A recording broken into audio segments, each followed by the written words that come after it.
Tava vendo ali aquela faixa, né? Tirar de giro e chamar no grau, é isso? Agora você vê, é cada coisa, né? Deixa eu falar de uma maneira até mais simples. Tirar de giro, fazer isso com a moto. Chamar no grau é empinar. O problema é que o palhaço que faz isso muitas vezes acaba caindo. E ainda dá despesa para o poder público, que aciona uma ambulância do Corpo de Bombeiros, que precisa levar para um hospital. Ainda dão despesa pra gente, porque a estrutura pública é bancada com o nosso imposto. É ou não é, Bate? Ele volta amanhã. A partir de agora você fica com o Hernani até a chegada do Jornal da Record. Olha essa. Um criminoso invadiu uma casa em Curicica, na Zona Oeste. Ele levou uma televisão e um videogame. Repare só as imagens gravadas por uma câmera de segurança. O ladrão tenta entrar por um portão lateral. Não consegue. Ele então vai até uma outra entrada da residência. E aí sim, acessa o interior da casa. Ah lá, ó. Vai vendo comigo. 6 horas, está no ar o Cidade Alerta Rio. Seja bem-vindo à Record, você que está chegando em casa agora depois de um dia de serviço. Olha ali, ó. O bandido entra, vai até o imóvel, recolhe a TV e o videogame e na sequência vai embora 7 minutinhos depois. Deixa eu falar ao vivo com o Felipe Figueira, que está no local e tem mais informações dessa história. Boa noite, Felipe. Boa noite para você, Hernani, e para quem nos acompanha aqui no Cidade Alerta Rio. Estou na casa que foi invadida por esse criminoso abusado, né? Você vê que na imagem ele aparece tentando entrar numa residência vizinha a que nós estamos. E os moradores contaram que antes ele tentou entrar em outras casas aqui da rua Campinas do Sul, que fica na Curicica, região de Jacarepaguá, na zona oeste do Rio. Nessa, ele conseguiu entrar, casa do Erickson e também da Débora, que estão aqui ao meu lado, Hernani. Imagine vocês, jovem casal está na expectativa da chegada da primeira filha deles, a Maria Júlia. Decidiram se mudar para essa casa com mais espaço e horas depois, na primeira noite de vocês aqui, essa surpresa indesejada, né? Boa noite. Vocês não perceberam nada, só notaram que a TV e o videogame tinham sido levados quando acordaram na manhã seguinte? Boa noite, isso mesmo. Quando a gente acordou de manhã, minha esposa me acordou, reclamou comigo que eu tinha deixado a porta da sala e o portão aberto. Eu falei que não. E quando eu desci de manhã, eu olhei pro sofá, vi que a televisão estava em cima, que a gente estava de mudança, e a mochila que estava o videogame ao lado já não estava mais ali. Agora, a gente vai mostrar aqui, Hernani, a gente já está aqui na área da casa. Vem comigo, Erickson, por favor. Vocês vão notar que o casal, como o Erickson disse, está de mudança ainda, está organizando as coisas. Esse criminoso, ele chegou aqui e primeiro teve que abrir também essa porta, né? Aqui ele deve ter levado mais tempo, você estava contando pra gente. Isso, pelo que a gente viu na gravação, ele abre com muita facilidade o portão e ele entra, só que passa uns 3 minutos o portão abre com vento e ele volta para encostar esse portão. Então parece que ele demorou um pouco mais para ver essa porta aqui da frente. Vou pedir licença a você Claro, para mostrar, para entrar aqui na casa. Olha aqui, Hernani, a gente está na sala onde estavam a TV e esse videogame. O Erickson estava me contando que eles estavam bem aqui em cima do sofá. Eles ainda estão organizando as coisas, ainda não finalizaram. E como não estava instalada ainda a TV nem o videogame, esse criminoso teve muita facilidade e rapidamente conseguiu levar os equipamentos eletrônicos, né, Erickson? Isso mesmo, eu coloquei, a gente estava jogando, a gente terminou a mudança com os colegas no final da noite, a gente ficou jogando um pouco de videogame ali fora, depois eu guardei tudo, guardei o videogame na mochila, coloquei a mochila aqui do lado e a televisão aqui em cima do sofá. Uma decepção então, compartilhada com o seu cunhado, né, que era o dono do videogame, era o dono do videogame, estava emprestado comigo aí. Agora, como é que fica a cabeça de vocês? Eu imagino, Débora, que você deva ter tido muita dificuldade para dormir na noite seguinte. Eu tive muita dificuldade para dormir porque, assim, nós na rua já ficamos com muito medo porque aqui a região está muito perigosa. Qualquer moto, qualquer carro que a gente veja, a gente tem medo. E dentro de casa era um ambiente que a gente se sentia seguro. Então eu entrava dentro de casa, ufa, tô dentro de casa. Mas agora nem em casa a gente está podendo mais se sentir seguro, porque a pessoa invade sua casa, como vocês podem ver no vídeo, parece que a casa é dele, né? Porque ele teve um acesso muito fácil, não sei se é uma chave mista, que ele consegue abrir todos os portões, e aqui ele entrou facilmente e levou nossos pertences, né? E é como você disse, né? Muita gente se preocupa com a violência e deixa de sair de casa, de ir a determinados compromissos, preocupado de escapar, não acontecer nada, não ser assaltado. Agora, estar dentro de casa, dormindo tranquilamente e acordar, perceber que ela foi invadida, é algo desesperador, né? Exatamente, é desesperador e assim, o que a gente pode fazer no momento é tentar reforçar a segurança, porque tá muito complicado.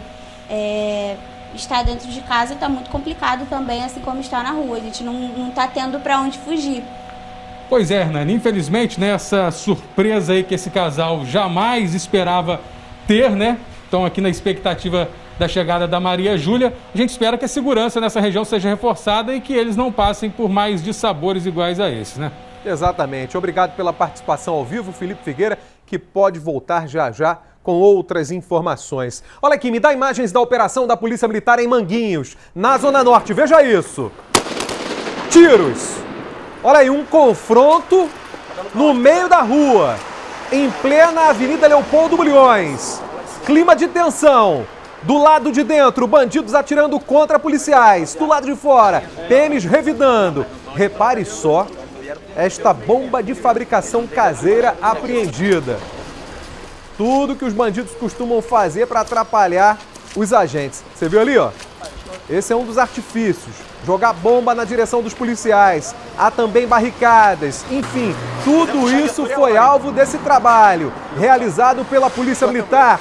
Aí, ó, na Avenida Leopoldo Bulhões, que já ficou muito tempo do Rio de Janeiro sendo chamada de faixa de Gaza. E não é à toa, né? Você tá vendo comigo, não é à toa. Por que o PM tá ali atrás dessa estrutura de concreto? Por um motivo simples.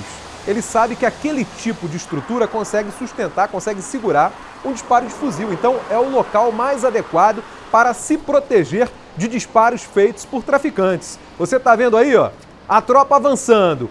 E a equipe do Cidade Alerta Rio acompanhou tudo. Você vai vendo comigo agora, 6h06, são imagens registradas ao longo do dia. O helicóptero da Record TV também sobrevoou a região de Manguinhos.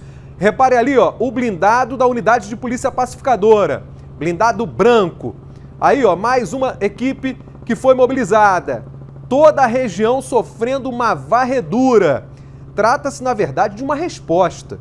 Os PMs foram até aí para prender os assassinos de um colega de farda, o sargento Jamilton Machado, esse que você vê.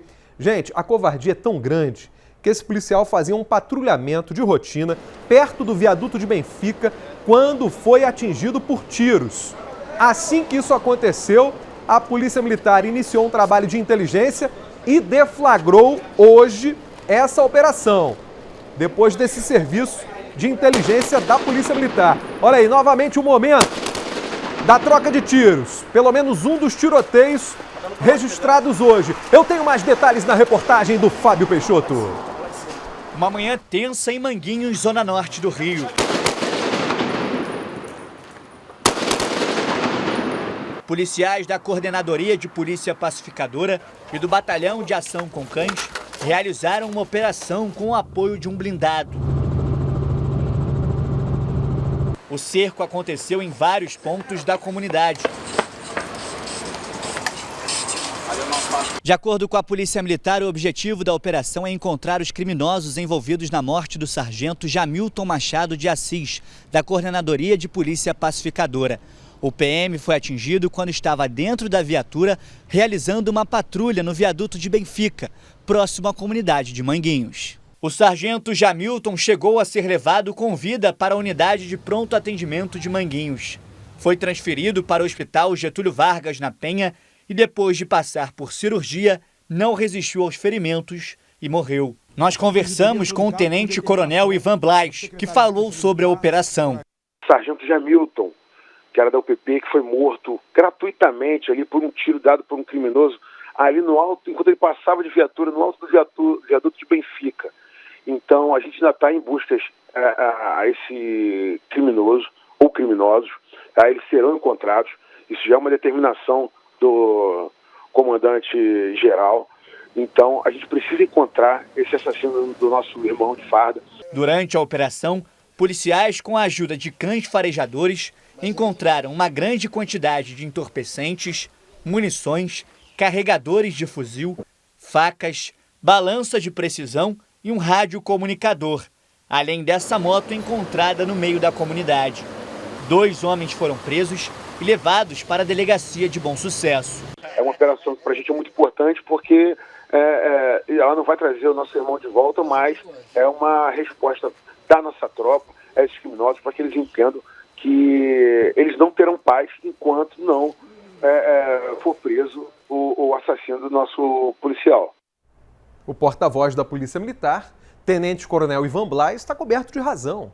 A PM tinha sim que fazer o que fez, dar uma resposta para que os bandidos entendam que não é assim, que não podem atirar na direção de um policial militar, porque se fizerem não vai ficar de graça. A Adriana Oliveira tem as últimas informações dessa operação. Fala comigo, Adriana, boa noite. Boa noite, Hernani. Segundo a Polícia Militar, mais 2 carros roubados foram recuperados pelos agentes ali na região, nas comunidades, nessa operação que acontece simultaneamente nas comunidades do Rola, Antares e do Aço. Vale ressaltar que a região passou recentemente por intensa disputa entre grupos de milicianos rivais, né? A Polícia Militar está empregando um efetivo maior para poder estabilizar a região, fazer um mapeamento ali da área e conseguir identificar possíveis rotas de fuga dos criminosos. Hernani. Muito bem, tá aí a Adriana Oliveira trazendo também informações de uma operação simultânea realizada pela PM na Zona Oeste. E a gente destacava aqui esse trabalho feito pelos policiais militares na Zona Norte, mais precisamente na área do Complexo de Manguinhos. Veja aí, ó, mais uma vez imagens do helicóptero da Record TV. Ao longo de todo o dia foi assim. PMs fizeram uma varredura intensa atrás de criminosos, drogas e armas. O alvo principal eram os bandidos. Os alvos eram os bandidos que atiraram contra o PM, ou o bandido. No entanto, obviamente, quando há um trabalho assim, os policiais aproveitam para pegar qualquer coisa errada. E aconteceu. 6h11, me dá o trânsito ao vivo, deixa eu ver a movimentação pela cidade. Vai acompanhando na tela do Cidade Alerta Rio. Vou fazer o seguinte, me dá a Avenida Ministro Ivan Lins, para começar. Olha aí, Barra da Tijuca, congestionada para quem sai do túnel do Joá em direção ao Recreio dos Bandeirantes. Veja só, congestionamento ali, difícil. Outro ponto, deixa eu ver. O verão está começando a chegar. Sabe por quê? É simples. A luminosidade neste horário não costuma ser assim, né? Fora do verão. Então o verão está chegando. 6h12 ainda não escureceu. Esse é um indício de que o verão está aí, está batendo a porta. Olha, Avenida Ministro Ivan Lins, boa movimentação nos 2 sentidos. Outro ponto da Barra em destaque. Se tiver mais um, coloca, porque aqui a gente não para. Avenida Atlântica em Copacabana. Ó o carioca aproveitando, ó. Um pouquinho mais de luz do sol. Calçadão cheio, praia também. Deve ter turista também por aí, né? E a Polícia Militar ali, ó, com o programa Segurança Presente, garantindo a tranquilidade de moradores e turistas. Tá de parabéns esse programa. Sempre ali, de olho, monitorando tudo. Outra aqui a gente não para. Elevado da Paulo de Fronten. Boa movimentação, tanto para quem entra no Rebouças quanto para quem sai do túnel. Mais uma imagem. É o nosso giro ao vivo. E aí tá feia a coisa. Linha vermelha congestionada em direção à Baixada Fluminense, na altura do Fundão. Vai assim, ó, pelo menos do Hospital do Fundão até a cabeceira do Aeroporto Internacional Tom Jobim ou Galeão. Mais uma imagem é o trânsito ao vivo na tela da Record TV. Ponte Rio-Niterói, tempo de travessia em direção a Niterói agora, meia hora. Tempo de meia hora. Subiu, hein? Subiu. Estou recebendo neste exato momento a atualização. Tempo de travessia em direção a Niterói, 40 minutos. 40 minutos. Subiu mais 10 minutos. No sentido Rio, o motorista não enfrenta qualquer dificuldade, atravessa em 13 minutos. Um cenário bem diferente do registrado mais cedo por conta de uma ocorrência policial que bloqueou a ponte durante um tempo significativo. Olha aqui, turistas do Espírito Santo ficaram sem ônibus para voltar para casa depois de passar o feriadão aqui no Rio de Janeiro. Foram mais de 6 horas esperando por uma resposta da empresa. Por que isso? Leonardo Ack explica agora. O feriado foi inesquecível para esse grupo de 40 turistas que vieram do Espírito Santo para aproveitar o Rio de Janeiro. Só que na hora de ir embora para casa, o ônibus sumiu. O retorno para o Espírito Santo estava marcado para 1h da tarde de ontem. O embarque aconteceria em frente a uma universidade na Gávea, na zona sul da cidade. Os turistas compraram as passagens por um aplicativo, porém, nenhum ônibus apareceu. Sem ter para onde ir, os passageiros ficaram sentados na calçada por mais de 6 horas. Liviele veio com o marido e a filha para o Rio e passou por este constrangimento. Eu, meu esposo e minha filha chegamos aqui ao meio-dia para não correr o risco da gente perder o ônibus para embarcar com tranquilidade. Estamos aqui desde o meio-dia. Os meus colegas aqui todos foram chegando depois. Depois disso, a empresa ela não falou nada, ela não informou nada, ninguém conseguiu contato, a gente não consegue falar com eles, a gente só fala via chat. Aí eles falaram que iam mandar um ônibus em 1 hora e 40 minutos, depois em 40 minutos, mandaram nova placa, novo motorista, novo tudo, mas até agora o ônibus não chegou. O tempo foi passando e nada do ônibus chegar no local combinado, para desespero do grupo de turistas. Tem que trabalhar amanhã, a galera que tem gente que pega às 5 horas da manhã, tem gente que vai pegar às 6, eu vou pegar às 7, a minha filha tem que ir para a escola. Como a empresa de aplicativo de viagens não prestou suporte, muitos passageiros vieram por conta própria para a rodoviária, aqui no centro do Rio, para tentar comprar as passagens de volta para o Espírito Santo, com preço muito mais caro. Prejuízo no bolso para muitos turistas do grupo. Liviele não pensou 2 vezes e veio para a rodoviária com o marido e a filha. Ela conta que teve um prejuízo de mais de R$500. Pedimos um Uber lá da PUC para cá, R$43 mais trânsito, tá legal? Aí quando chegou aqui, ó, fui comprar passagem. 3 passagens daqui pro Espírito Santo, R$513. Eu nem sei como é que eu vou fazer para pagar. Isso é uma palhaçada. Isso é uma palhaçada. É uma palhaçada. Aí tá aqui, ó, a minha filha, as minhas coisas tudo no relento e a passagem que eu comprei, eu com uma criança. Durante a noite, a empresa de aplicativo de viagens informou por meio de nota que lamentou o problema ocorrido e confirmou que restituiu o valor da viagem, bem como reembolsou as despesas feitas por cada um dos passageiros durante a espera pelo ônibus. Liviele não pensou que uma viagem para o Rio de Janeiro iria causar tanto transtorno. A gente não sabia se pedia um lanche ou se saía para lanchar fora, porque a gente ficava com medo do ônibus chegar, a empresa não falava nada, a empresa não respondia nada. Tivemos que pedir favor na universidade, na PUC, os seguranças estão de parabéns, foram super gente boas e empáticos, para deixar a gente usar o banheiro, para moça, tem como, por favor, encher uma garrafa d'água. Foi uma humilhação. Olha, você que acompanha o Cidade Alerta Rio sabe que a gente mostra aqui muitos golpes, mas alguns são especialmente cruéis. Olha isso, criminosos estão tirando dinheiro de parentes de pessoas hospitalizadas. Uma família teve um prejuízo de quase R$8.000. O Marcos viveu isso. Vou explicar aqui o crime. Seu Claudino tem 81 anos e está internado. Criminosos, então, descobriram tudo e entraram em contato com a família dizendo que o idoso precisava de um exame urgente, mas que teria que ser pago. A família acreditou, até porque os parentes pensavam que aquela ligação tinha partido do hospital. Mas não foi isso que aconteceu. A reportagem é de Ana Paula Ladeira.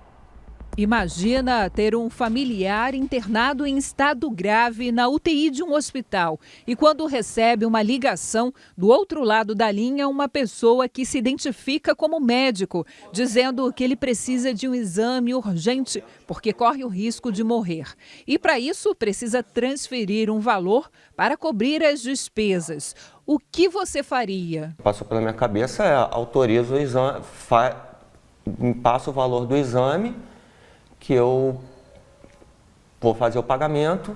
Foi o que aconteceu com Marcos Fábio. O pai dele, Claudino Fernandes, de 81 anos, fraturou o fêmur e precisou ser internado. Foi informado que tinha ocorrido uma fratura do fêmur, que ele precisava ser internado e passar por um procedimento cirúrgico. Ponto. Aí houve a internação, né? E eu fiquei com ele lá até o dia da internação.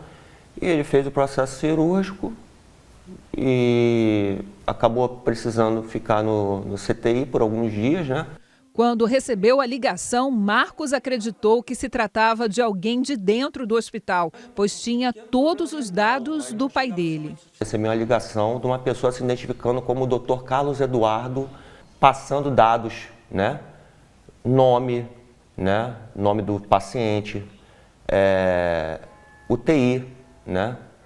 Que ele já estava na UTI e passando dados clínicos também, que ele precisava de 2 tomografias, tá, emergenciais por uma possível hemorragia no pâncreas, certo?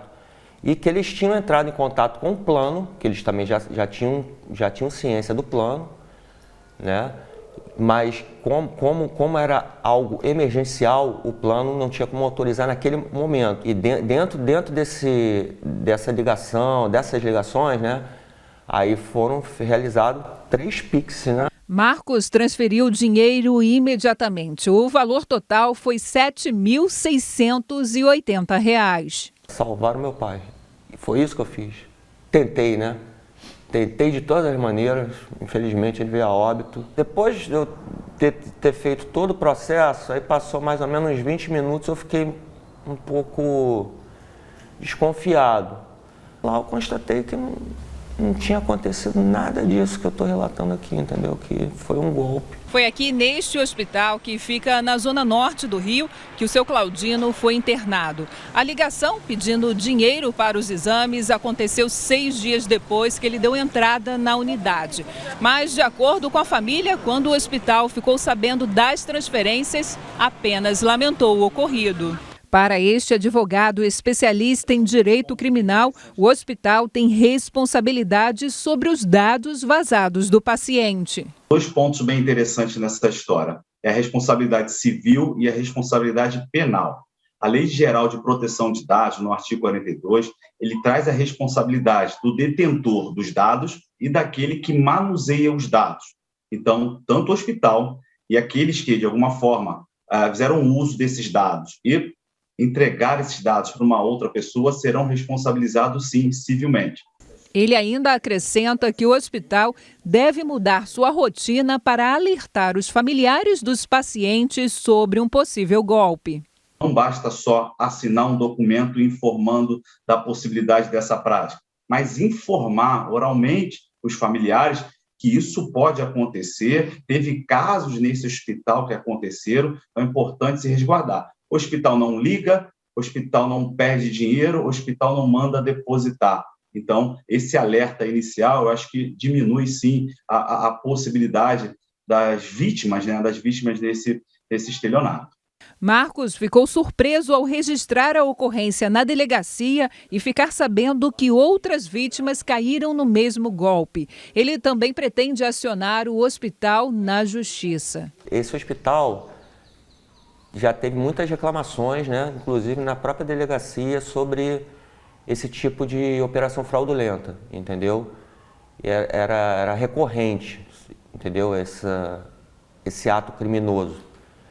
E também foi passado que possivelmente veio lá de dentro, tendo entrar com uma ação, né, junto ao hospital, né, para reparação de danos morais, né? Depois de passar por uma experiência tão difícil, Marcos faz um alerta. Fica o aviso, né, para outras pessoas tomarem cuidado.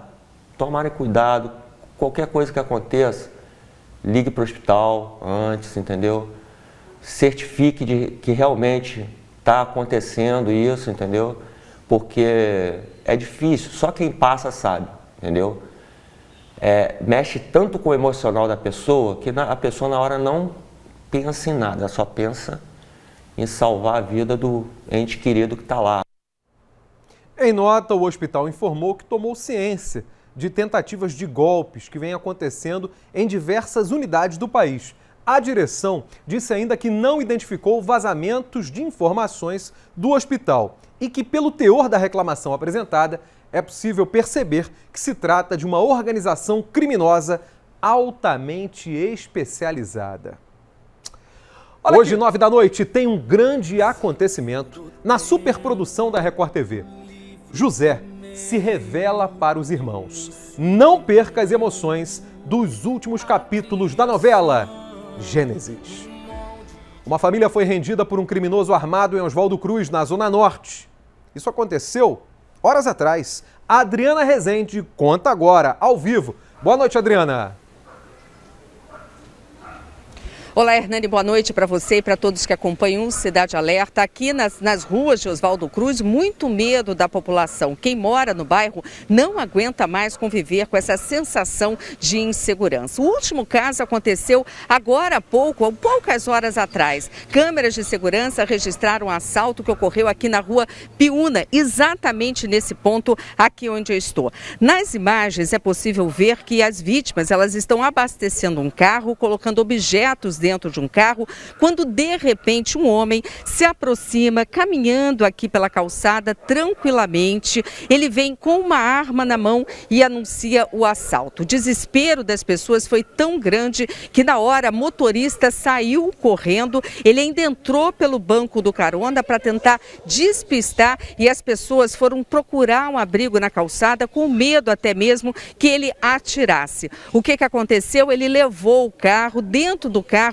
tinha alguns objetos de decoração para a festa que tinham sido acabado de ser vendidos. O Ronald, que está aqui comigo, ele estava ajudando ali a abastecer o carro, não é, Ronald? Ele estava com a senhora que havia comprado esses objetos de decoração de festa, ajudando a abastecer o carro. Era um carro, uma chamada por aplicativo. Me conta assim, agora um pouco mais aliviado, mas foi um tremendo susto, né, Ronald? Um susto muito grande.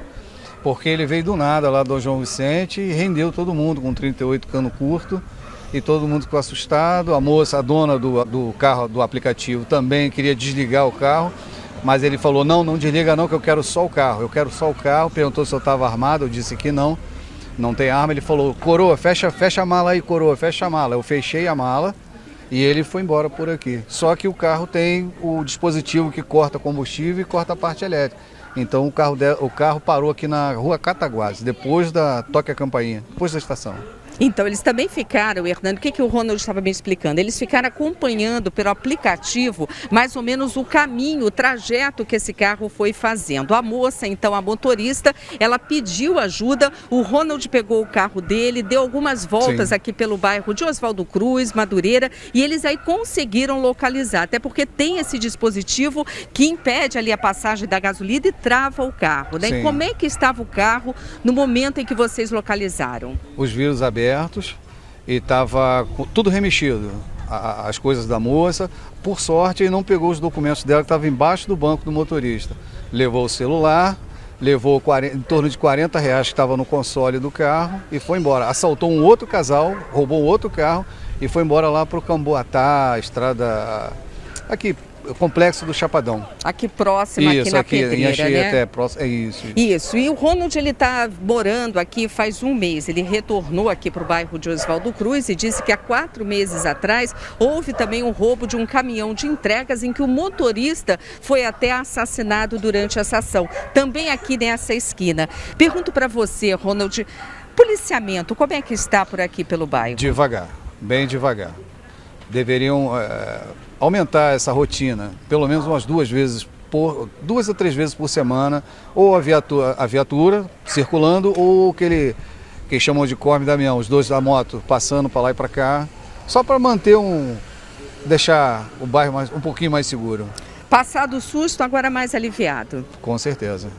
Pois é. Bem mais tranquilo. Isso tudo aconteceu por volta das 2 horas da tarde, né? 2 horas da tarde, em plena luz do dia, e a gente percebe a ousadia desses criminosos. O que os moradores aqui do bairro de Oswaldo Cruz, que é até conhecido por ser o berço do samba, pedem é um pouco mais de policiamento, porque essas ações, elas vêm acontecendo, não tem hora para acontecer e tem deixado as pessoas muito assustadas. Alguns, Hernani, evitam até sair de casa por causa dessa onda de violência. Voltamos ao estúdio. Obrigado, Adriana Rezende. O povo de Oswaldo Cruz não aguenta mais. Aliás, esse é um problema que vem acontecendo muito não só em Oswaldo Cruz, mas também nos bairros vizinhos. Madureira, Rocha Miranda. São bandidos que saem de comunidades ali, daquela região, dominadas por traficantes que incentivam assaltos. Eu já falo isso, não é de hoje. Ó o Antônio escrevendo no Twitter: Hernani, o Rio de Janeiro está uma violência geral, que só Deus para nos ajudar. Amém. Que assim seja, Antônio. Um abraço, obrigado pela tua audiência. Hashtag Cidade Alerta RJ. Quer escrever? Para que sua mensagem apareça aqui, vai lá no Twitter. Hashtag Cidade Alerta RJ. A linha do trem lá no fundo, ó. Olha lá. Oswaldo Cruz, terra do samba. Alô, Monarco. Alô, pessoal da Portela, tia Surica. Aquele abraço a todos aí de Oswaldo Cruz e Madureira. Da Zona Norte para a Zona Oeste. Moradores do Jardim Oceânico, na Barra da Tijuca, também reclamam do crescimento de roubos e furtos. Câmeras de segurança registraram ações recentes de bandidos. É a vez do Denis Queiroz. As ações aconteceram num curto espaço de tempo. Geralmente os ladrões ficam próximo à entrada dos condomínios, à espera das vítimas. Quando elas saem dos prédios, os bandidos as rendem e fogem levando os celulares. Quando encontram oportunidade, os criminosos também forçam o motor do portão eletrônico para tentar invadir os edifícios. Toda hora estão relatando aqui, ali. Meu filho foi assaltado aqui na rua, andando aqui, saiu daqui para ir no outro quarteirão, na casa de um amigo dele. Ele e mais 2 amigos andando para lá. Chegou dois caras numa moto, levaram o celular dos 3. Nós íamos a pé aqui para Olegário Maciel. Hoje não dá para andar de noite mais a pé aqui no bairro. Vim morar aqui, essa rua aqui era de terra. Aqui meus filhos jogavam futebol na rua. Isso aqui era quase uma cidade interior. Era um bairro bem tranquilo, manso, não tinha... Hoje cresceu tudo, desenvolveu muito, né? Com o famoso polo gastronômico, o Jardim Oceânico é considerado um paraíso dentro da Barra da Tijuca, na zona oeste do Rio. Mas os moradores denunciam que a sensação de insegurança cresceu na região nos últimos meses. De acordo com o Instituto de Segurança Pública do Estado, de janeiro a setembro, o número de roubos aumentou 45,4%, passando de 971 casos em 2020 para 1.412 este ano. Já o de furtos subiu 47,1% em relação ao mesmo período do ano passado. Foram quase 4 mil casos em 2021, contra 2.718 no ano anterior. Péssimo para a imagem, é péssimo para a economia do bairro, é péssimo para os bons comerciantes que querem desenvolver seus negócios e ficam impedidos por dessa questão da invasão da ilegalidade, né? Então isso realmente afeta muito o dia a dia do Jardim Oceânico. São dezenas de furtos que acontecem a qualquer hora do dia, mas os ladrões preferem agir quase sempre de madrugada, quando a maioria dos moradores está dormindo. Eles forçam o portão de entrada principal e têm acesso à garagem. Aqui roubam tudo o que conseguem levar, como bicicletas, motos e outros objetos. Também se aproveitam do fato de muitos motoristas deixarem os carros abertos e levam todos os pertences que estão dentro do veículo. Outra forma de agir é se disfarçar de entregador de comida por aplicativo. Aqui um falso entregador usa a mochila de um famoso aplicativo de entrega para não chamar a atenção da polícia e nem das vítimas. Ele escolhe o alvo e surpreende os pedestres. Neste outro prédio, as câmeras flagraram o momento em que os infratores, que aparentam ser menores de idade, já estão na garagem. Eles tentam levar uma bicicleta, mas não conseguem porque a polícia foi acionada antes pelo porteiro. Para não fugirem sem nada, eles roubam os pertences deixados dentro de um carro. Não inibe, eles até aparecem na câmera, olham para a câmera, mostram o rosto, porque sabem que não vai ter nenhum... dificilmente vai se chegar a eles, né? Infelizmente nós precisamos de um pouco mais de reforço aqui nessa policiamento aqui na área. Delegado de polícia há mais de 20 anos, Antônio Ricardo reforça a importância de não facilitar a vida dos criminosos. Os moradores eles devem adotar toda a segurança que eles puderem no condomínio, como barreiras físicas, concertinas, dentes de tubarão, investir em câmeras, e é importante que as câmeras tenham boa resolução. De preferência, essas câmeras elas devem ter um armazenamento na nuvem, porque algumas quadrilhas já vão em busca do equipamento que armazena as imagens. e também ter um controle do acesso dos imóveis. Outra dica é você evitar falar no celular quando estiver acessando o apartamento, porque você fica distraído. E se você estiver falando ali no aparelho, você acaba não observando o que está acontecendo ao seu redor. A Polícia Militar diz que reforçou a segurança no bairro e pede que os moradores não deixem de registrar os casos na delegacia. Se acontecer um evento criminoso, não esquecer de fazer a ocorrência policial, separar as imagens já do evento criminoso, já deixar as imagens selecionadas para entregar para as autoridades que vão investigar. E um outro detalhe importante é preservar o local. Muitas vezes os criminosos, eles colocam suas mãos nos locais e é possível fazer um exame papiloscópico naqueles locais que eles manusearam e se chegar à autoria através dessa prova pericial. As pessoas sofrem, os sinistros, estão emocionalmente abaladas e às vezes nem sempre se dispõe aí a delegacia a fazer os registros que deveriam acontecer. Com isso, as estatísticas às vezes nem sempre mostram a realidade dos fatos. Há realmente uma subnotificação muito grande dos delitos ocorridos no Jardim Oceânico.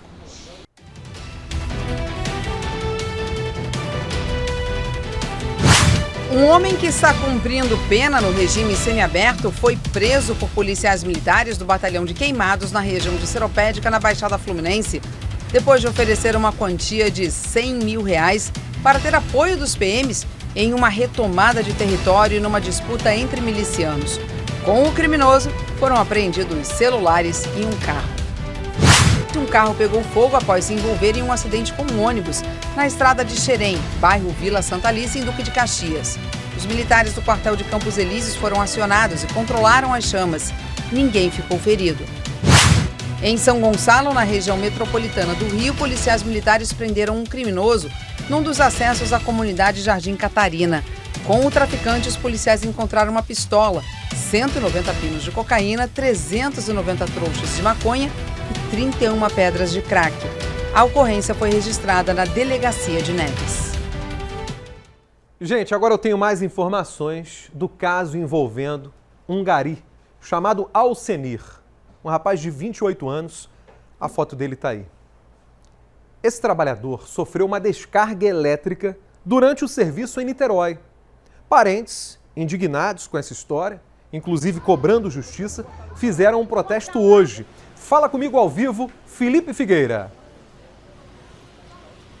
Pois não, Hernani, os amigos e parentes do gari Alcenir da Silva, de 28 anos, como você disse, se reuniram em uma praça em frente à comunidade do Sabão, em Niterói, na região metropolitana. Eles pediram ali por uma melhor assistência médica ao rapaz. O Alcenir foi eletrocutado enquanto fazia um serviço de limpeza na rua Padre Anchieta, que fica no centro de Niterói. Ele encostou em um cabo de alta tensão e recebeu uma descarga elétrica. Ele foi levado para o Hospital Azevedo Lima, lá mesmo em Niterói, mas a família disse que depois ele foi transferido para uma outra unidade sem que ninguém fosse avisado. E pede agora que ele seja levado para uma unidade especializada no tratamento de queimados, Hernani.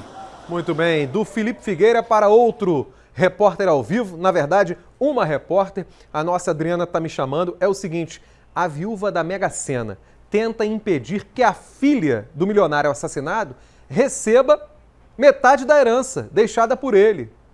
Adriana Oliveira, me explica. É isso mesmo, Hernani. Segundo a decisão do Tribunal de Justiça, os 43 milhões de reais podem ser depositados na conta de Renata Sena, considerada herdeira legítima de Renê Sena. Essa é a primeira vez que a fortuna aí do milionário vai ser movimentada e o processo corre em segredo de justiça. Mas a viúva Adriana Ferreira Almeida entrou com uma ação questionando o exame de DNA feito por Renata. Isso porque, segundo a defesa de Adriana, Adriana, o exame foi feito em um laboratório que já seria conhecido por fraudar e manipular os resultados, tá?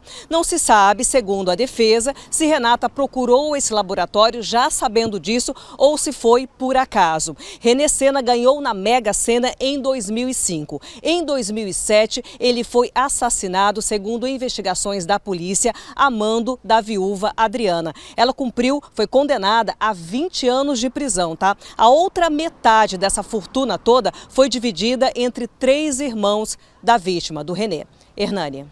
Olha, é um negócio impressionante, porque a assassina agora quer fiscalizar a herança. Foi isso mesmo que eu entendi?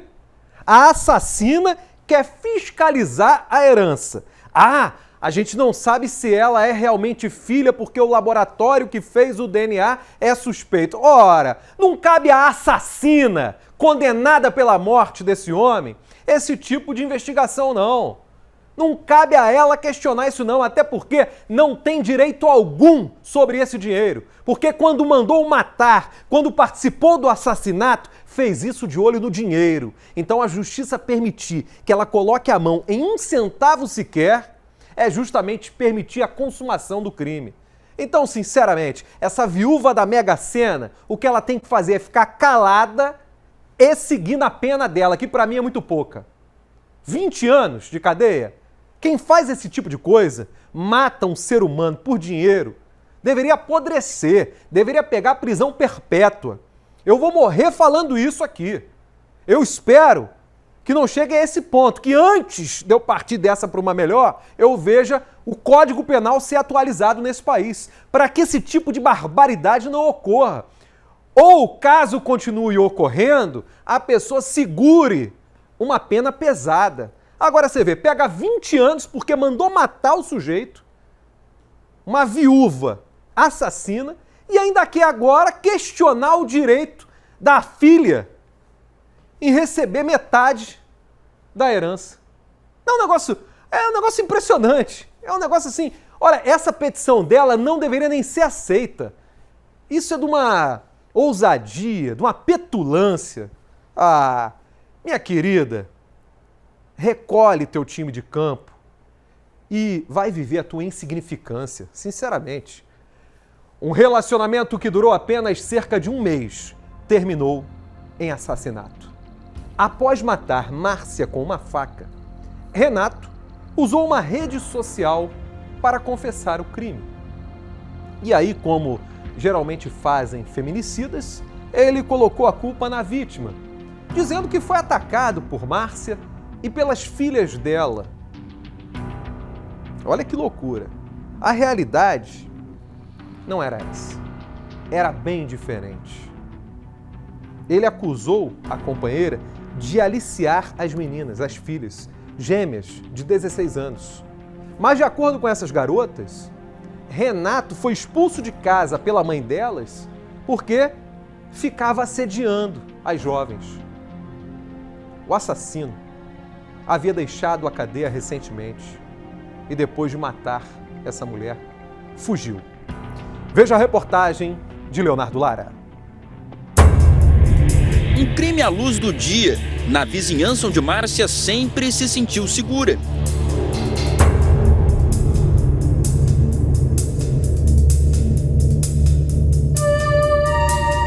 A ponto de permitir que o novo namorado fosse morar com ela.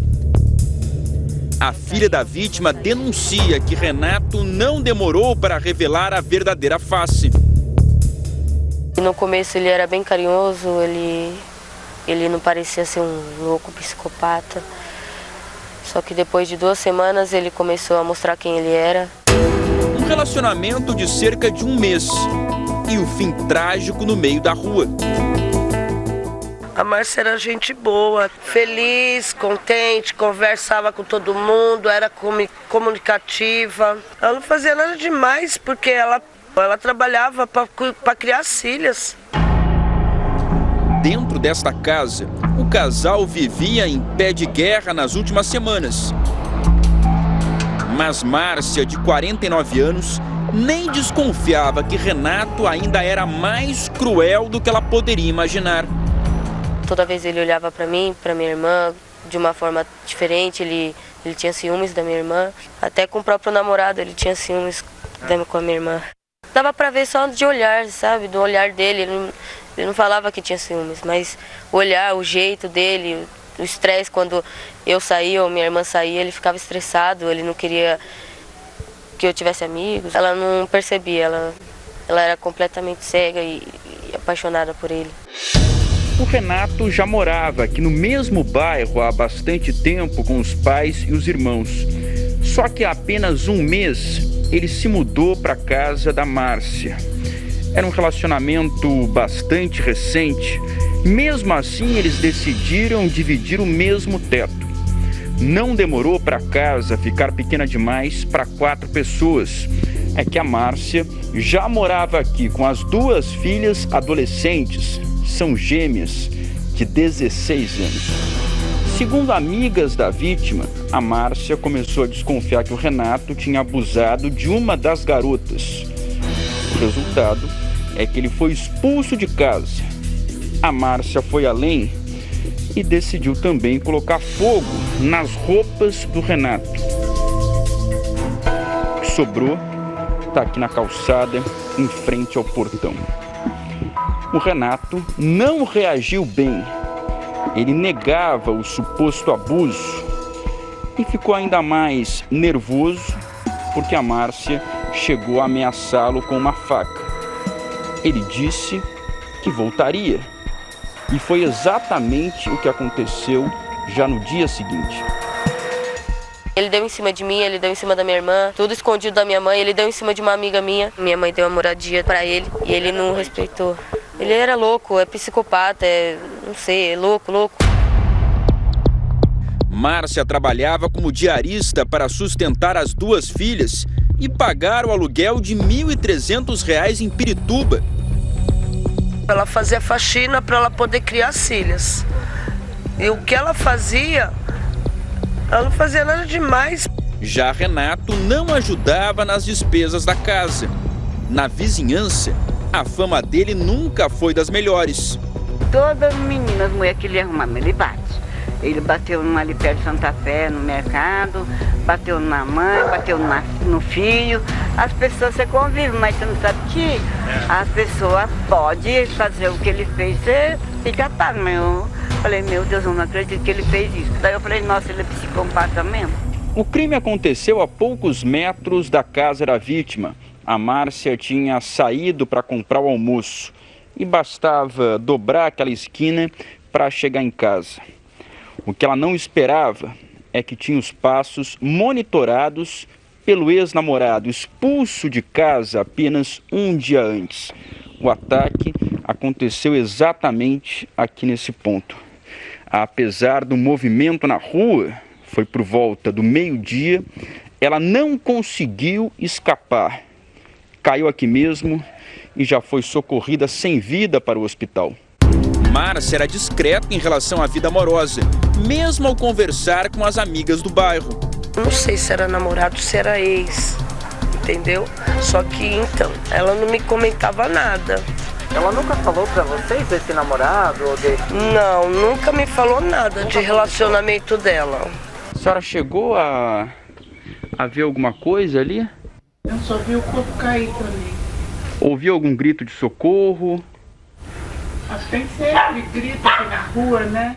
Entendi. Quando eu vim aqui, o corpo já estava caído ali. Foi ali naquele carro ali que o corpo tá. Então você imagina que ela não teve nem tempo de pedir socorro direito, né? Ah, não creio que não, né? Que coisa. Um homem forte daquele, né? Ele é forte, é? Aí é. Alto, forte. Entendi.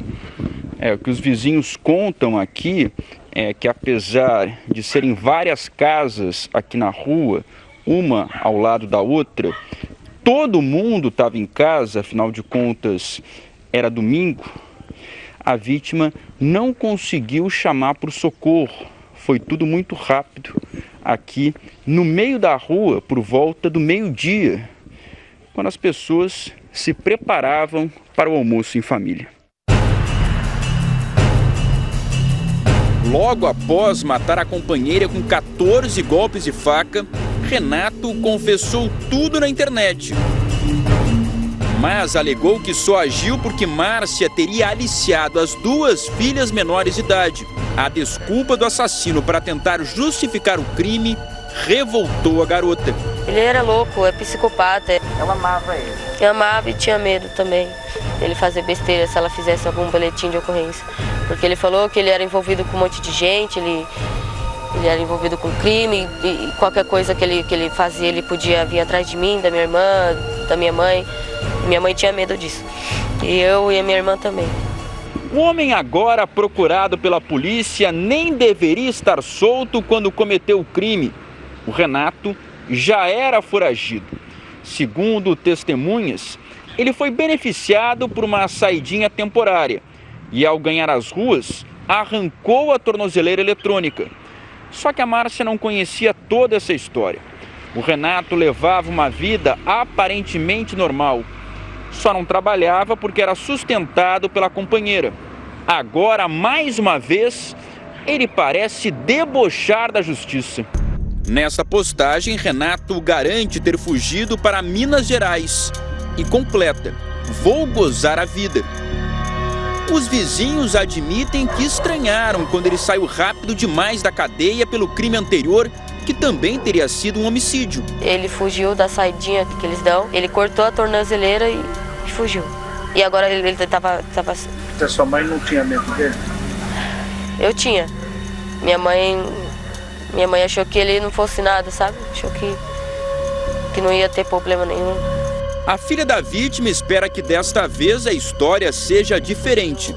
Que Renato Teixeira da Silva seja localizado e cumpra toda a pena atrás das grades. Ele falou que já fugiu de penitenciária várias vezes. Não foi a primeira vez que ele foi preso, já foi preso várias vezes e fugiu ou foi solto, não sei. Olha aqui, um ônibus pegou fogo na Estrada das Capoeiras, em Campo Grande, na zona oeste do Rio de Janeiro. Não há informação de feridos.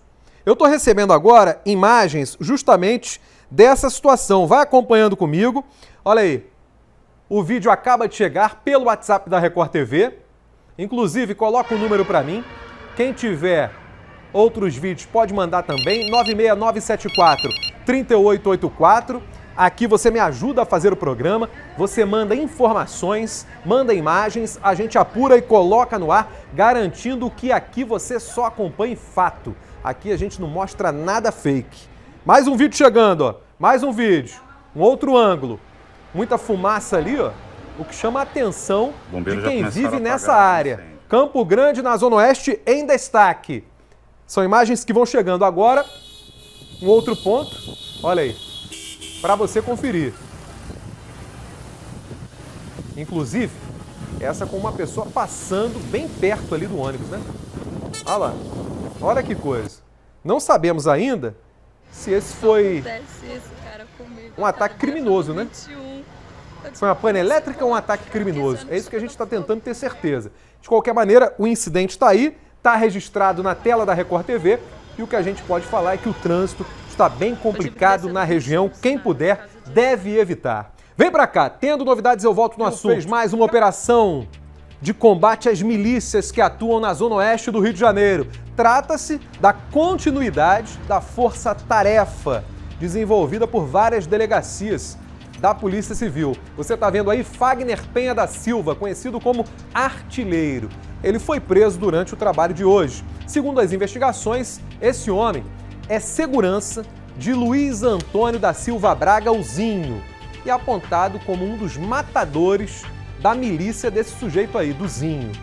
Ainda na Zona Oeste, outro alvo foi o maior rival de Zinho, Danilo Dias Lima, o Tandera. Os agentes encontraram uma casa em Santa Cruz que pertence ao criminoso. Veja o imóvel, gente. Olha lá. Olha aí. Vai acompanhando. O que foi encontrado na casa, você está vendo aí, ó. Olha lá, gasolina, de repente até para atear fogo em veículo, em corpos. Por que fazem isso? Uma mulher que seria vítima do bando foi resgatada pela polícia e escapou da morte por pouco. Olha aí, está explicada a presença da gasolina. Ela seria queimada viva. perto deste ponto aí. Olha que loucura, por isso a gasolina. Eu cheguei a falar antes de receber essa informação. Já conheço a prática maldosa, covarde, brutal desses paramilitares. Olha o imóvel. É o tipo de casa em que essa turma recebe, né? Os comparsas, muitas vezes recebe garotas de programa para festinha. É assim que eles agem. Não adianta que eu conheça isso aí, ó. E ainda colocam uma estrutura bacana, porque o dinheiro vem, né? O dinheiro vem extorquindo os outros, explorando serviços clandestinos. Olha lá. Olha aí você que paga a taxa da milícia, como é que eles usam o seu dinheiro. Hein, meu amigo, minha amiga? O senhor e a senhora que são obrigados a ficar em silêncio e pagar o que eles exigem. Olha aí, ó. Desfrutam do seu dinheiro suado dessa maneira. Tá vendo? Felipe Batista. Fuzis, pistolas, munição e uniforme de polícia. Uma casa simples que escondia o braço direito de um dos criminosos mais procurados do Rio de Janeiro. Fagner Penha da Silva era conhecido como artilheiro, segurança de Luiz Antônio da Silva Braga, o Zinho, e apontado pelas investigações como um dos matadores do grupo paramilitar. O criminoso também seria responsável pelo setor financeiro na área de Sepetiba, na zona oeste do Rio.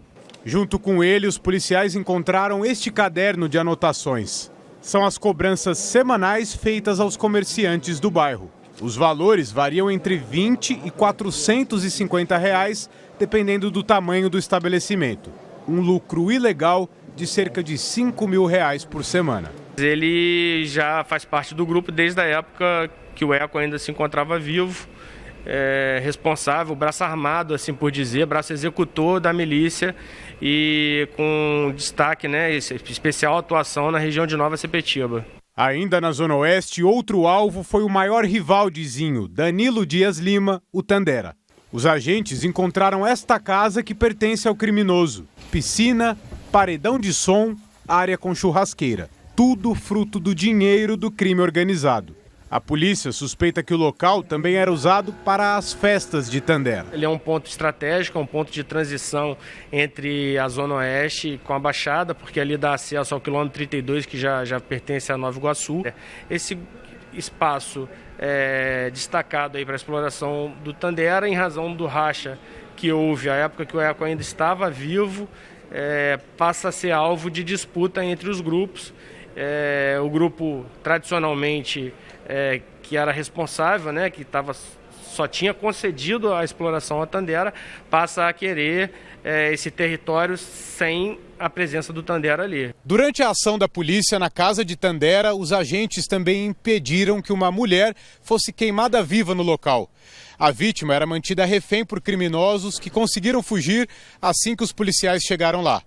A suspeita é que ela tinha ligações com o bonde de Eco, inimigo de Tandera. Acreditamos que se trate ou de alguém do grupo rival, atualmente, que é o grupo do Zinho, faz frente com o grupo do Tandera, ou alguma pessoa que está sendo tratada ali como um desertor do grupo miliciano, assim por dizer, como eles chamam um X9 ou um informante, alguém que tenha traído, que eles consideram que tenha traído o grupo, e por esse motivo eles submetem a pessoa a essa pena capital. Segundo a polícia, a mulher já estava amarrada e os criminosos usariam estes galões de combustível para atear fogo nela. Os agentes de ao menos 4 delegacias especializadas também estiveram em outros pontos da Zona Oeste.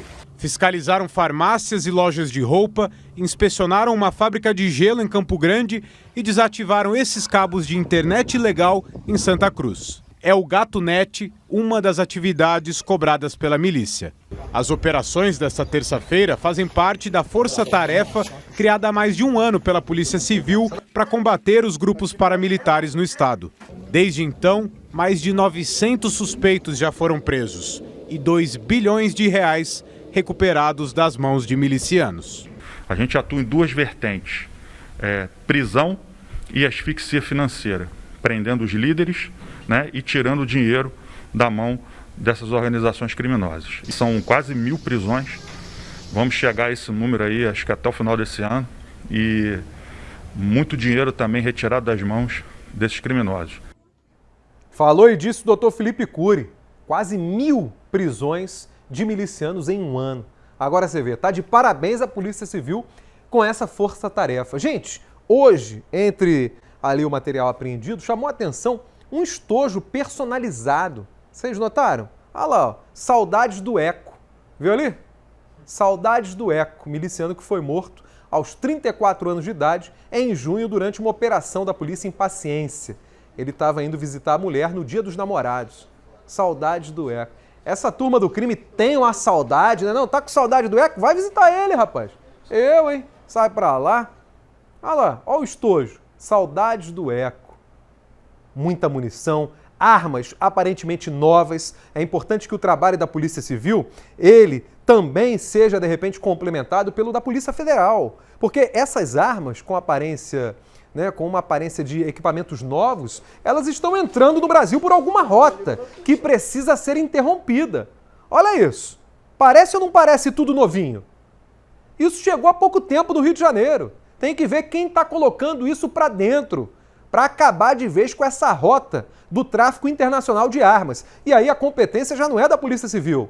Quando eu digo competência, me falo, né, da capacidade de investigar pela esfera que tem para atuar. A Polícia Civil atua dentro do estado do Rio de Janeiro. A federal tem que ir lá na fronteira. Da fronteira tem que vir monitorando para ver que caminho é feito para esse material entrar no Rio de Janeiro. É por terra? É por ar? É pelo mar? De alguma forma está entrando. Então, que a PF vá atrás disso. Porque o trabalho tem que ser integrado. Por que eu estou falando isso? Por um motivo simples. Quando a máfia controlava Nova York, alguns anos atrás, né, no período de Al Capone, por exemplo, o que aconteceu? Em um determinado momento, houve uma integração de todas as forças de segurança dos Estados Unidos para acabar com aquilo. E funcionou. Hoje, a máfia já não domina Nova York. Então, nós estamos diante de uma máfia. Milícia é máfia. Aliás, no Rio de Janeiro estamos diante de mais de uma, de pelo menos 3. A milícia, a contravenção e o tráfico. Se não houver uma integração das forças estaduais com forças federais, a gente vai ter esse tipo de trabalho bacana da Polícia Civil, mas não vai ter o fim efetivo, a desarticulação efetiva desses grupos. É difícil. Mais 2 suspeitos de fazer parte de uma milícia foram presos em Vargem Grande, na Zona Oeste. Olha aí, mais uma boa notícia. Adriana Oliveira.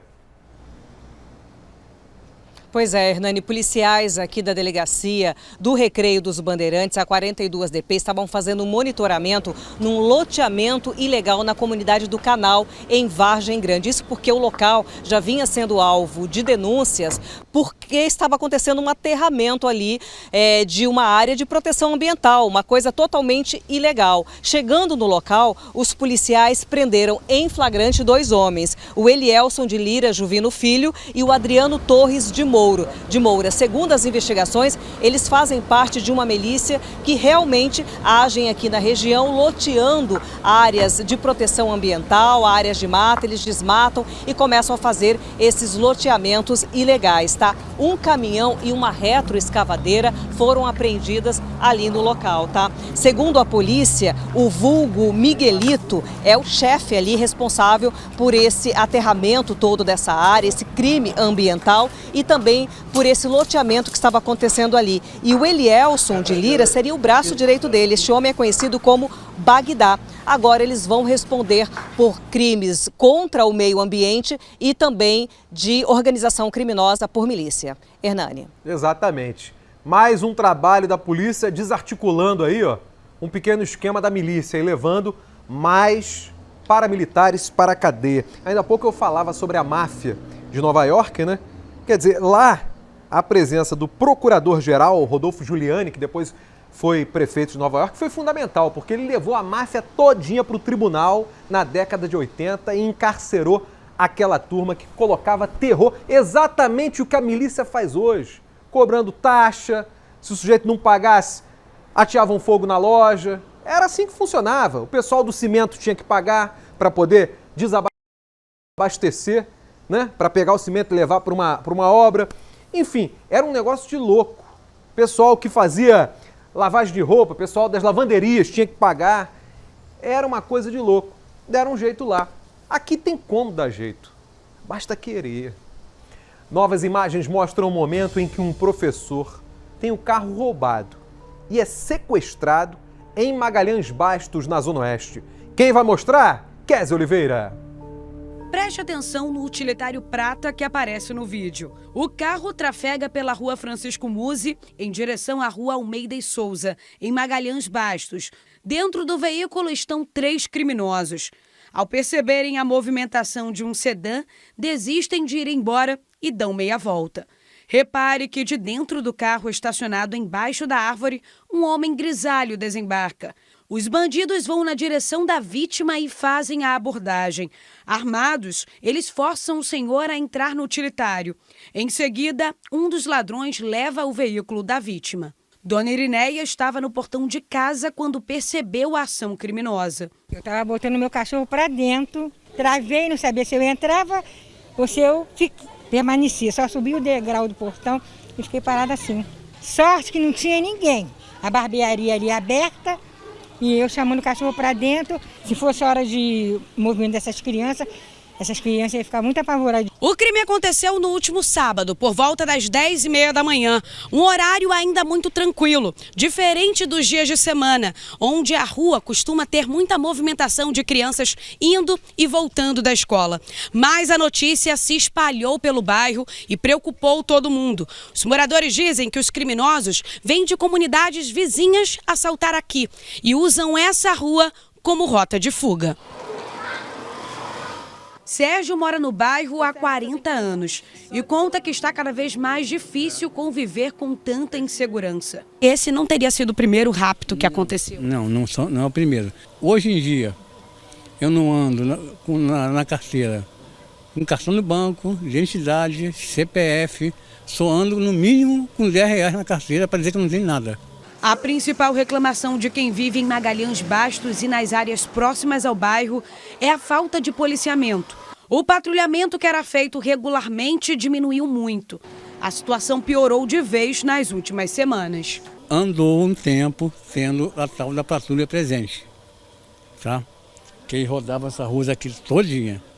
Não uma vez só, várias vezes no dia. Agora sumiu. Infelizmente sumiu. Então, a partir do momento que sumiu, a coisa aumentou. Outra moradora que não quis se identificar diz que a Rua Laranjeiras do Sul já ganhou até outro nome. Tudo por causa dos frequentes episódios de violência. É a famosa rua do assalto. A gente sai na rua sem saber a hora que volta e sempre preocupada. Qualquer moto que passa, a gente esconde o telefone. Ou a gente até tenta andar em pessoas em grupo, né, para andar nunca sozinhos, porque é sempre abordado e assaltado. A pessoa raptada pelos criminosos que aparecem no vídeo seria um professor. Ele dá aulas numa escola da região. O homem foi encontrado pouco depois do crime por policiais que faziam buscas no bairro de Bangu. O carro da vítima também foi recuperado. O caso foi registrado na delegacia de Realengo. Imagens de câmeras de segurança devem ajudar a polícia a identificar os autores do crime. Hoje, 15 para as 11 da noite, tem votação. A temperatura vai subir. Vamos conhecer os peões que serão indicados à roça. Não perca aqui, na tela da Record TV, a Fazenda 13. E na volta do intervalo, tem o desespero de 2 funcionários de um galpão de gás que foi invadido por criminosos na Baixada Fluminense. Eu conto tudo já já.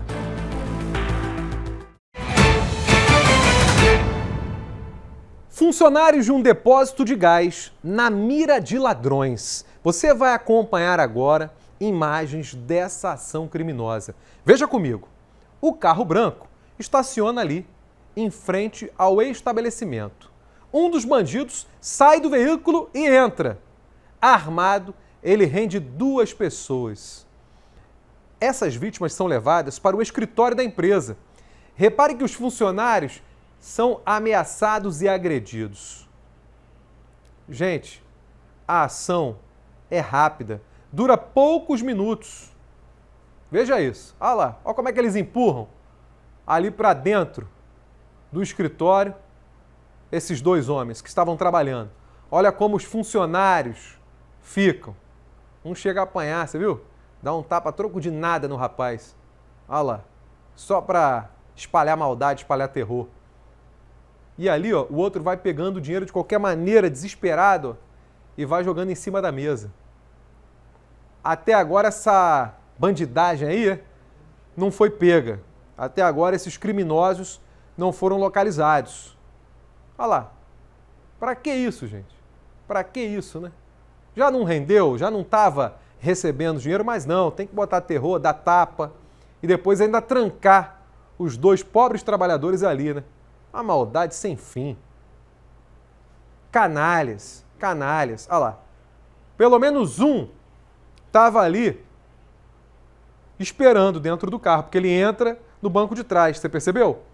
É um negócio impressionante. Isso aconteceu no bairro Rodilândia, em Nova Iguaçu, na Baixada Fluminense. Se você sabe de alguma coisa, tem algum tipo de informação, ajude a polícia. Ligue para o Disque Denúncia para que essa dupla, pelo menos uma dupla ali, um dentro do carro e outro que saiu, seja presa. De repente até tinha mais dentro do carro. Eu digo dupla garantidamente, porque ele entra no banco de trás e o outro avança. Uma família acabou sequestrada ao cair num golpe. Um golpe de venda de carro em Duque de Caxias. Funciona assim. Bandidos anunciam veículos nas redes sociais ou em sites de vendas. Quando os compradores chegam no ponto marcado para finalizar a negociação, são rendidos. Denis Queiroz. Tudo começou com o anúncio de um veículo numa plataforma de vendas da internet. A vítima achou que o carro era a oportunidade que estava procurando, mas o preço baixo foi uma armadilha que quase custou a vida de uma família. 5 horas a poder dele lá, só sob ameaça de morte. Para mim, teve 2 vezes que eu pensei que eu tinha certeza que ia morrer. A vítima é um técnico em refrigeração que tem 46 anos. Como ele não pode ser identificado, vamos chamá-lo pelo nome fictício de João. Ele tem esta pequena oficina há 7 anos nos fundos da casa dele. E foi um cunhado que mora em Belo Horizonte, Minas Gerais, quem encomendou o carro. Caso conseguisse um preço bom, ganharia uma comissão. Então, João se dedicou bastante até que encontrou na plataforma de vendas um veículo por um valor R$10 mil mais barato que o praticado pelo mercado. Ele conversou com os criminosos por uma semana, até que resolveu marcar um ponto de encontro para conferir o estado do veículo. Ele pediu a localização por meio do aplicativo de mensagem e não desconfiou porque o bairro era, na opinião dele, bastante tranquilo. O técnico em refrigeração teve excesso de confiança, porque já havia comprado outros 3 veículos na mesma plataforma e não havia tido nenhum tipo de problema. Não desconfiei, porque eu já tinha ido, há pouco tempo mesmo, tinha ido já no lugar, um outro local, até meio estranho, já aconteceu de eu ir também e dá tudo certo. Então, e não era comunidade. João então marcou um encontro com os supostos vendedores. Ele foi acompanhado da mulher e da cunhada no carro dele. Ao chegarem na rua combinada, no bairro Lote 15, em Duque de Caxias, também na Baixada Fluminense, eles perguntaram a um vizinho que estava no portão se o local era tranquilo. O homem respondeu que sim, que era bastante tranquilo. Só que a vítima acabou descobrindo que esse homem também faria parte da quadrilha. De repente, 2 criminosos se aproximaram em um outro carro. Eles usavam máscaras contra a Covid para esconder o rosto e acabaram obrigando as 3 vítimas a entrarem no carro deles. O tempo todo, eles perguntavam se o técnico em refrigeração era militar, policial ou agente de segurança, porque caso a resposta fosse positiva, ele seria executado. Foi um terror. Foi um terror mesmo, porque você pensar que vai morrer, você tendo a certeza que vai morrer, não é fácil. Não é fácil você aguentar aquilo. As vítimas foram colocadas, então, dentro do carro dos criminosos. Elas ficaram cerca de 15 minutos dentro do veículo até chegarem ao final do percurso. Uma região bastante afastada do centro de Duque de Caxias, dominada pelos traficantes. Elas ficaram num cativeiro e lá foram ameaçadas de morte. Os criminosos pediram que elas ligassem para os parentes para que eles fizessem transferências bancárias. Elas conseguiram que o cunhado, que mora em Belo Horizonte, fizesse uma transferência em dinheiro. Depois, um irmão do João também depositou um dinheiro na conta que os criminosos exigiram. Eles prometeram que, depois disso, liberariam as vítimas, mas era mais uma mentira da quadrilha especializada em enganar consumidores pela internet. Eles são traficantes da área, inclusive um chegou para mim e falou assim: nós somos quadrilha especializada. Entendeu? Aqui ninguém vai te achar. As vítimas ficaram 6 horas dentro do cativeiro. Depois disso, foram liberadas. Antes fizeram uma transferência no valor de R$22 mil. Poucos minutos antes de deixarem o local do cativeiro, elas ainda perguntaram aos criminosos se eles não queriam um veículo em troca da vida delas. Foi aí que os bandidos responderam de forma debochada. Disseram que não queriam carro porque dava trabalho para vender. Minha esposa foi e falou assim para ele assim: poxa, 2 mil não dá pão para vocês não? Os bandidos eles tiveram ainda cara de pau de falar assim: eu tenho família, 2 mil não dá para nada não. Durante o período em que ficaram reféns, as vítimas foram obrigadas a enviar prints como esse sob a mira de uma arma para comoverem os parentes. Papo de homem, eu vou pegar sua esposa, vou deixar liberar tua esposa, liberar tua cunhada e você vai ficar aqui, nós vamos matar, te cortar e enviar o teu corpo para sua família, enviar a foto do seu corpo para sua família. O crime está sendo investigado pela Delegacia de Campos Elíseos. Os especialistas em segurança dão orientações para que o consumidor não caia em golpes e arrisque a vida como a família arriscou. O recomendado é manter a transação dentro da plataforma de vendas e evitar negociações fora, por e-mail ou aplicativos de mensagem. Caso haja qualquer irregularidade no processo, entrar em contato com os canais oficiais da plataforma. Se alguma pessoa se apresentar como representante da plataforma que você está utilizando, procure imediatamente o atendimento do site. O consumidor e também quem está ali fazendo a transação tem que ter alguns cuidados. Por exemplo, conferir o CPF, conferir se realmente quem está vendendo é o dono da conta, né, quem é o beneficiado pelo valor que vai ser transferido. Enfim, um procedimento de conferência de dados, né? Quando você for ver alguma coisa nas redes sociais, ficar atento, marcar um lugar movimentado, se for possível, frente à delegacia de polícia. Olha aqui, o sistema Pix completa hoje 1 ano e muita gente aderiu a esse modo de pagamento por conta da facilidade. Aliás, não só a facilidade, mas também por conta da isenção de tarifa. Só que bandidos também têm utilizado o Pix para praticar crimes. Por isso, ele passou a ter novas regras. Preste atenção porque é um serviço de utilidade pública e a Michele Maia vai explicar agora para você. Foram 45 minutos de terror.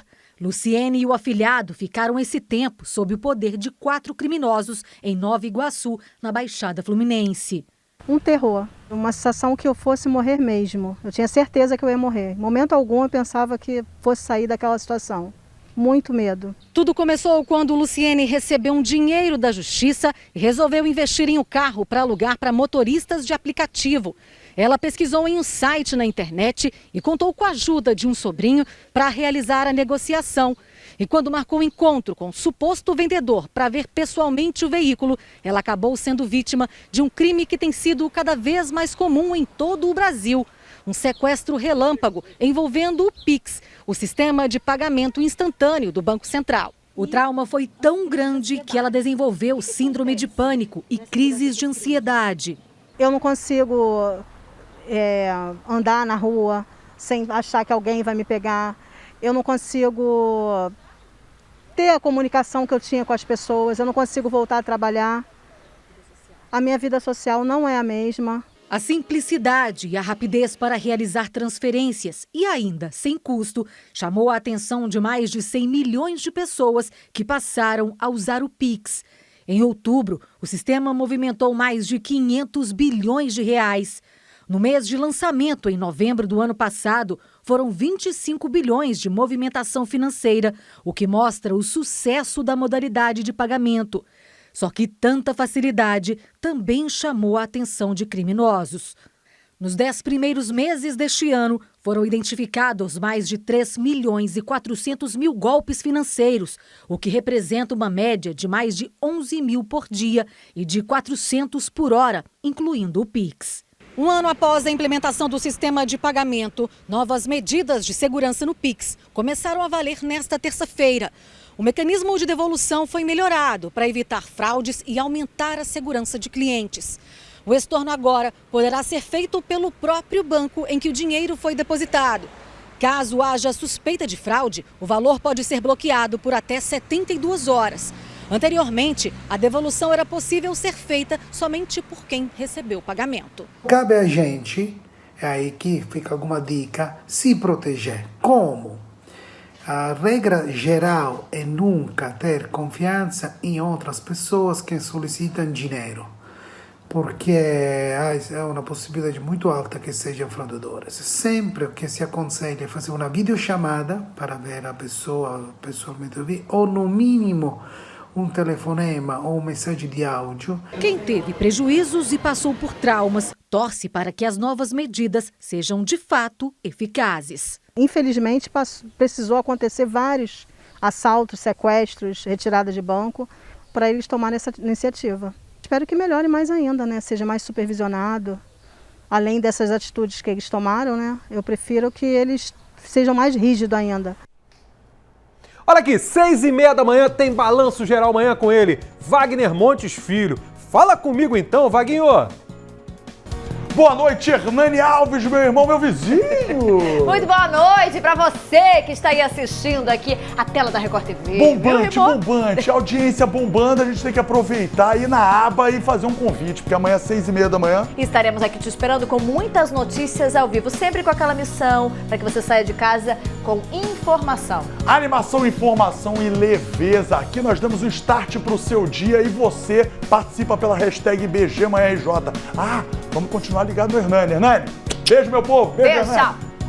Valeu, que dupla, hein? Valeu, Vaguinho, valeu, Lívia. Amanhã, 6h30, tô com vocês. Olha aqui, tiroteio assusta moradores de Belfor Roxo na Baixada Fluminense. Eu mostro tudo pra você depois do intervalo. Tô de volta com várias imagens enviadas por telespectadores do bairro Bom Pastor, em Belfor Roxo. Veja isso, gente. Um tiroteio pesado na região. Esses vídeos foram registrados nas últimas horas. Vai acompanhando. Tiros e mais tiros de fuzil e a população com medo. Segundo a Polícia Militar, não houve qualquer operação. Isso está sendo investigado. Possivelmente, o que há por trás é uma guerra de traficantes, como infelizmente de vez em quando acontece em Belfor Roxo. E aí a população fica no meio disso, no meio de um conflito sem fim. Bairro Jardim Bom Pastor, ou só Bom Pastor, como as pessoas costumam chamar. Olha aí, ó.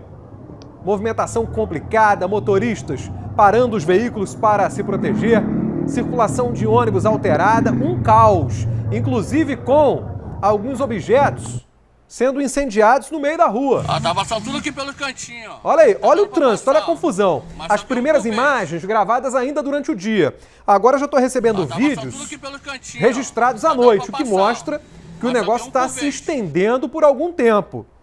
Essa, portanto, a última imagem. Se você é de Belfor Roxo, tem qualquer informação adicional, mande pra gente. Nós estamos daqui apurando mais detalhes. Tendo novidades, eu volto nesse assunto até o fim do Cidade Alerta Rio.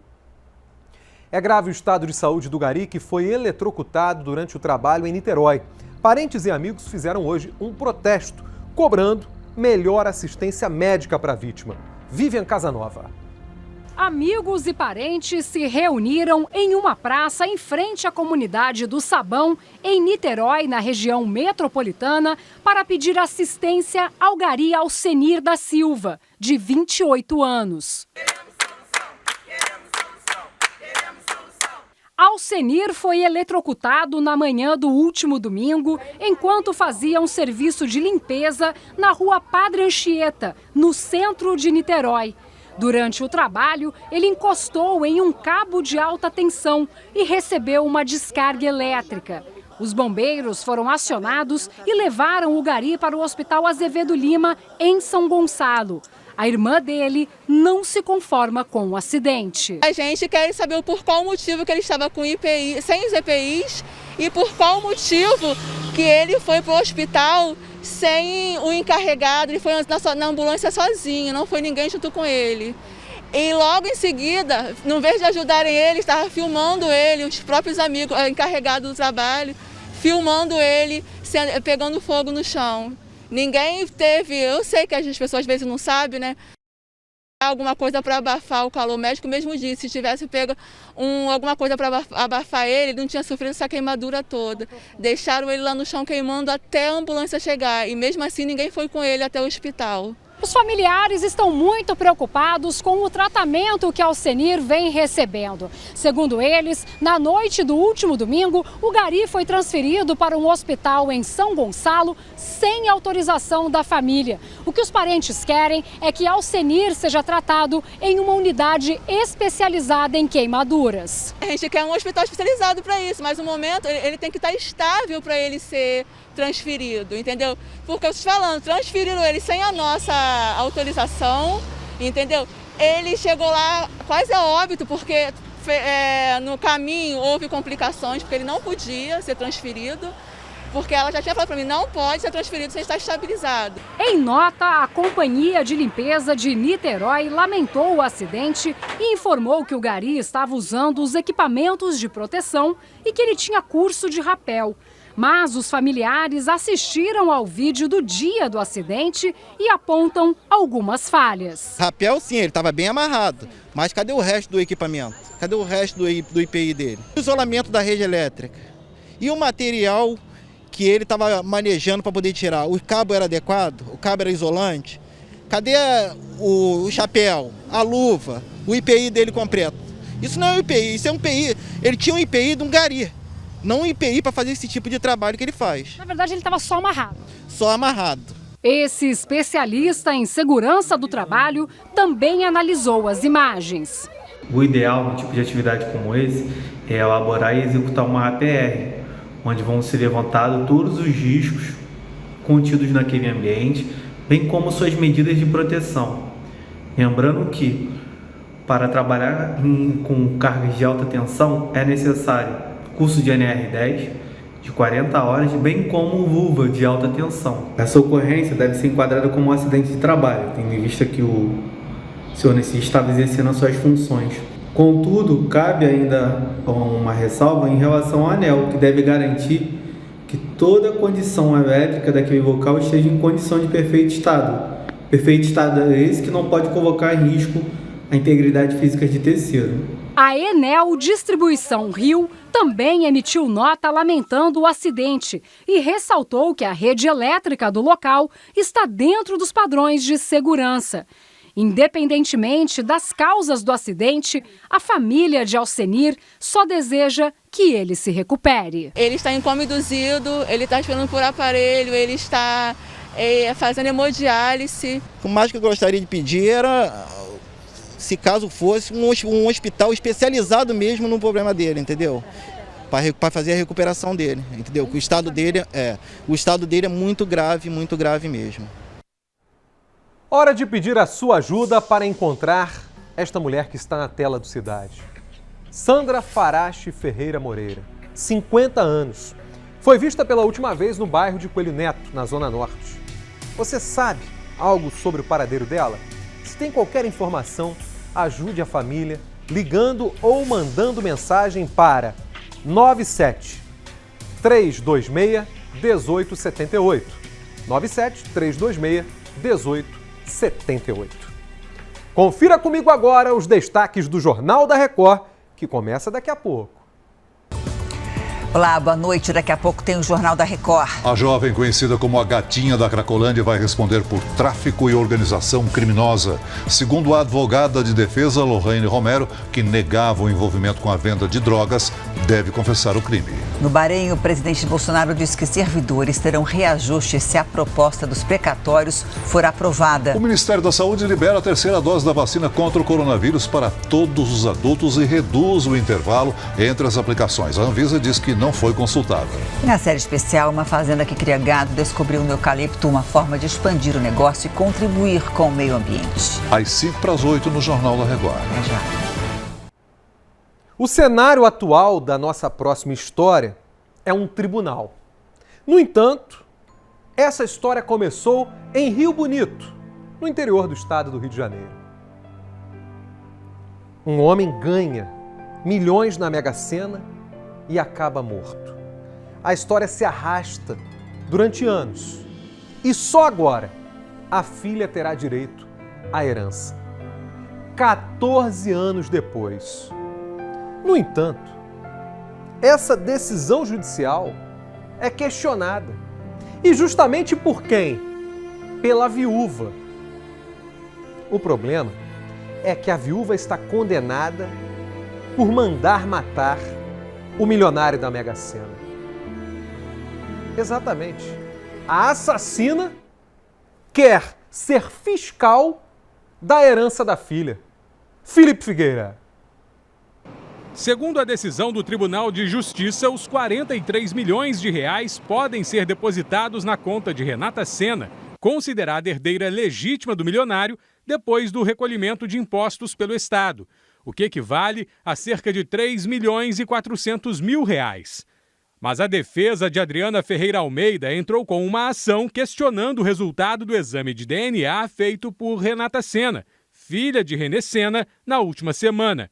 Ainda de acordo com o advogado de Adriana, o motivo do pedido para invalidar o resultado do exame seria porque Renata realizou o exame de DNA em um laboratório que já é conhecido por fraudar e manipular resultados de exames. O questionamento da defesa é se a filha do milionário procurou ou não o laboratório já sabendo sobre as fraudes nos exames ou se foi apenas uma coincidência. Com base neste questionamento sobre a idoneidade do laboratório, a defesa busca um pedido de exame judicial em um laboratório apontado pela Justiça para comprovar se de fato houve fraude ou não no exame que atestou a paternidade de René Sena. É a primeira vez que a herança de Sena será movimentada desde o homicídio. O processo corre em segredo de justiça. René Sena ganhou na Mega Sena em 2005. Só que ele descobriu que estava sendo traído e decidiu retirar a Adriana do testamento. Segundo as investigações, ele foi executado por seguranças em 2007, a mando da ex-mulher. Ela foi condenada a 20 anos de prisão. A outra metade da fortuna ficou para os 3 irmãos da vítima. Olha, eu não consigo entender como alguém que manda matar uma pessoa, depois disso, depois de ser condenada, essa mulher ainda quer agora impedir a filha de receber, alegando que, será que é filha mesmo por conta do exame de DNA? Ora, a justiça não aceitou o exame? O judiciário não deu a sentença? Acaba com essa história. Pelo amor de Deus, vai seguir o teu caminho, cumprindo a tua condenação e deixa, inclusive, esse homem descansar em paz, vendo a filha lá de cima receber esse dinheiro que é dela. Que é isso, gente? Que negócio é esse? Eu fico impressionado com a crueldade e, acima de tudo, com o olho grande, com a ganância dessa mulher que mandou matar esse sujeito na covardia para tentar abocanhar a fortuna. Não conseguiu e não conseguirá, porque a justiça desse país não é possível que vá permitir essa altura do campeonato. Não vai. Gente, olha aqui, o nosso programa está terminando. Na sequência tem Jornal da Record com as notícias do Brasil e do mundo. E logo depois, as novelas. Primeiro Gênesis e Quando Chama o Coração, coladinha. Eu volto amanhã às 6 em ponto com mais um Cidade Alerta Rio. Obrigado pela audiência. Tchau, tchau, boa noite.